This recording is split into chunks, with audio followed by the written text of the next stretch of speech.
T20 ವಿಶ್ವಕಪ್ನ 12ನೇ ಪಂದ್ಯ group ಬಿನ Namibia ಮತ್ತು Scotland ನಡುವೆ ನಡೆಯಿತು.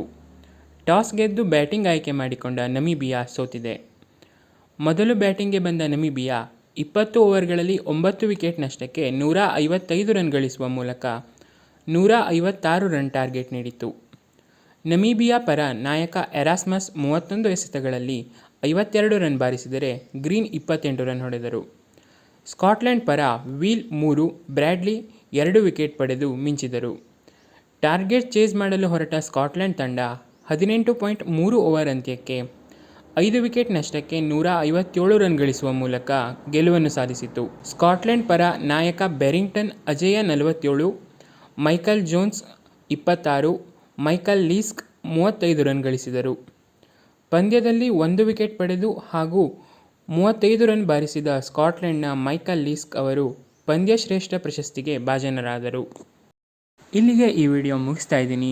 ಮುಂದಿನ ವಿಡಿಯೋದಲ್ಲಿ ಮತ್ತೆ ಸಿಗೋಣ. ವಿಡಿಯೋ ಇಷ್ಟ ಆದರೆ ಲೈಕ್ ಮಾಡಿ, ಶೇರ್ ಮಾಡಿ, ಚಾನಲ್ಗೆ ಸಬ್ಸ್ಕ್ರೈಬ್ ಆಗೋದು ಮಾತ್ರ ಮರಿಬೇಡಿ. Thanks for watching.